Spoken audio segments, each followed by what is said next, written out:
Assalamualaikum warahmatullahi wabarakatuh. Kami dari kelompok 13 akan memaparkan hasil diskusi kelompok kami tentang kebijakan moneter. Berikut penjelasannya. Anggota kelompok kami sebagai berikut. 1.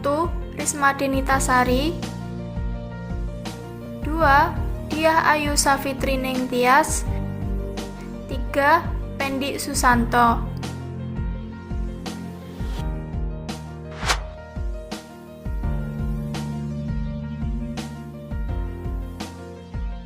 Kebijakan moneter adalah tindakan yang dilakukan oleh penguasa moneter, biasanya bank sentral, untuk mempengaruhi jumlah uang beredar dan kredit yang pada akhirnya akan mempengaruhi perekonomian masyarakat.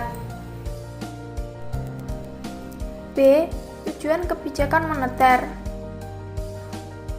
1. Menjaga kestabilan ekonomi. Artinya pertumbuhan arus barang dan jasa seimbang dengan pertumbuhan arus barang dan jasa yang tersedia. 2. Menjaga kestabilan harga. Artinya harga suatu barang merupakan hasil interaksi antara jumlah uang yang beredar dengan jumlah uang yang tersedia di pasar. 3. Mengedarkan mata uang sebagai alat pertukaran dalam perekonomian. 4. Mempertahankan keseimbangan antara kebutuhan likuiditas perekonomian dan stabilitas tingkat harga. 5. Distribusi likuiditas yang optimal dalam rangka mencapai pertumbuhan ekonomi yang diinginkan pada berbagai sektor ekonomi. 6. Membantu pemerintah melaksanakan kewajibannya yang tidak dapat terrealisasi melalui sumber penerimaan yang normal. 7. Meningkatkan kesempatan kerja. 8. Memperbaiki neraca perdagangan kerja masyarakat. Hal ini dapat dilakukan dengan meningkatkan ekspor dan mengurangi impor dari luar negeri yang masuk ke dalam negeri atau sebaliknya.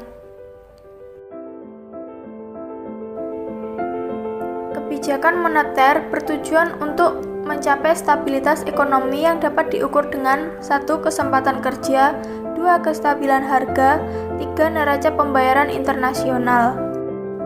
Ada beberapa syarat yang harus dipenuhi agar kebijakan moneter dapat mencapai keberhasilan dalam pelaksanaannya. Yang 1. Independensi bank sentral, 2. Fokus terhadap sasaran, 3. Capacity to forecast inflation, 4. Pengawasan instrumen, 5. Pelaksanaan secara konsisten dan transparan. C. Jenis-jenis kebijakan moneter. Kebijakan moneter dapat digolongkan menjadi dua, yaitu 1. Kebijakan moneter ekspansif adalah suatu kebijakan dalam rangka menambah jumlah uang yang beredar. Kebijakan ini dilakukan untuk mengatasi pengangguran dan meningkatkan daya beli masyarakat pada saat perekonomian mengalami resesi atau depresi. Kebijakan ini disebut juga kebijakan moneter longgar. 2. Kebijakan moneter kontraktif adalah suatu kebijakan dalam rangka mengurangi jumlah uang yang beredar. Kebijakan ini dilakukan pada saat perekonomian mengalami inflasi. Disebut juga dengan kebijakan uang ketat. Baik, saya akan melanjutkan. Selanjutnya ada 4 instrumen utama kebijakan moneter, yaitu yang pertama yaitu operasi pasar terbuka atau yang disebut juga dengan open market operation, adalah pemerintah mengendalikan jumlah uang yang beredar dengan cara menjual atau membeli surat-surat berharga milik pemerintah atau yang disebut juga dengan government security. Yang kedua yaitu fasilitas diskonto atau discount rate. Tingkat bunga diskonto adalah tingkat bunga yang ditetapkan pemerintah atas bank umum yang meminjam ke bank sentral. Selanjutnya yang ketiga yaitu rasio cadangan wajib, yaitu penetapan rasio cadangan wajib yang mengubah jumlah uang yang beredar. Yang keempat yaitu himbauan moral atau moral persuasion, di mana himbauan moral mengarahkan atau mengendalikan jumlah uang yang beredar. Selanjutnya yaitu Di dalam Islam ada beberapa dasar instrumen kebijakan moneter. Yang pertama yaitu reservation atau persentase dari simpanan bank yang harus dipegang oleh bank sentral, misalnya 5% dari persentase tersebut. Yang kedua yaitu moral suasion, yaitu untuk meningkatkan permintaan kredit sebagai tanggung jawab ketika ekonomi berada dalam keadaan depresi. Yang ketiga yaitu lending ration atau meminjamkan. Yang keempat yaitu refinansi ratio atau proporsi dari pinjaman bebas bunga. Selanjutnya yang kelima yaitu profit sharing ratio atau rasio bagi keuntungan, di mana ketika bank sentral meningkatkan jumlah uang beredar, maka rasio keuntungan untuk nasabah akan ditingkatkan. Yang keenam yaitu Islamic sukuk, adalah obligasi pemerintah, di mana ketika terjadi inflasi pemerintah akan mengeluarkan sukuk lebih banyak sehingga uang akan mengalir ke bank sentral dan jumlah uang yang beredar akan tereduksi. Yang ketujuh yaitu government investment certificate, yaitu penjualan atau pembelian sertifikat bank sentral dalam kerangka komersial atau yang disebut juga dengan treasury bills. Selanjutnya yaitu jalur pembuatan keputusan kebijakan moneter. Dalam menentukan kebijakan moneter akan dimulai dari Gubernur Bank Indonesia. Kemudian pertimbangan kepada Dewan Moneter yang beranggotakan Menteri Keuangan, Menteri Perindustrian dan Perdagangan, serta Menteri Koordinator Ekonomi, Keuangan, dan Industri. Selanjutnya akan dirundingkan tentang kebijakan yang akan diambil dalam mengatasi masalah yang dihadapi untuk sekarang. Selanjutnya, peran Bank Indonesia dalam kebijakan moneter yang tercantum dalam Undang-Undang Nomor 3 Tahun 2004 Pasal 7 tentang Bank Indonesia, dengan tujuan untuk mencapai dan memelihara kestabilan nilai rupiah adalah kestabilan terhadap harga-harga barang dan jasa yang tercermin pada inflasi untuk mencapai tujuan tersebut. Tahun 2005, Bank Indonesia menerapkan kerangka kebijakan moneter dengan inflasi sebagai sasaran utama kebijakan moneter atau yang disebut juga dengan Inflation Targeting Framework. Dengan sistem nilai tukar yang mengambil free floating, yaitu berperan dalam mencapai stabilitas harga sistem keuangan dan mengurangi volatilitas nilai tukar yang berlebihan untuk mengarah nilai tukar pada level tertentu. Bank Indonesia dapat melakukan dengan cara-cara pengendalian moneter berdasarkan prinsip syariah.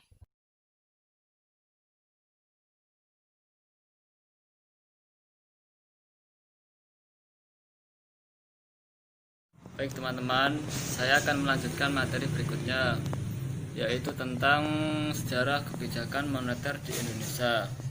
Kebijakan moneter di Indonesia diterapkan pada tanggal 13 Desember tahun 1965 melalui politik Snaring. Pada tahun 1960, kebutuhan anggaran di Indonesia untuk melakukan proyek-proyek politik semakin meningkat. Hal ini terjadi karena adanya isu konfrontasi yang dilakukan oleh pihak Belanda dan Malaysia dalam rangka mempersiapkan kesatuan moneter di wilayah Indonesia.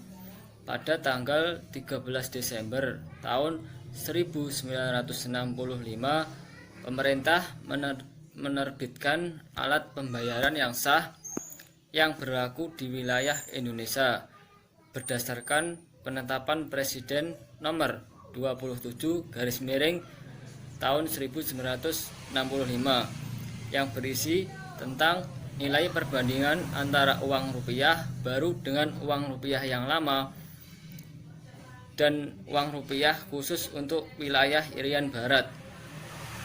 Dalam hal ini, uang rupiah baru itu bernilai 1 rupiah itu sama dengan 1000 uang rupiah lama. Jadi uang 1 rupiah baru sama dengan 1000 uang rupiah lama.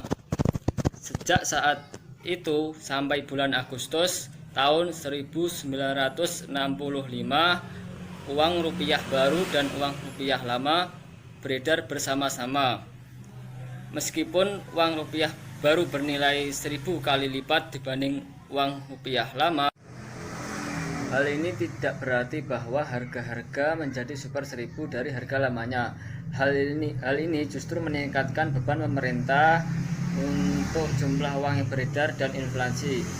Baik, saya akan membahas materi berikutnya, yaitu manajemen moneter.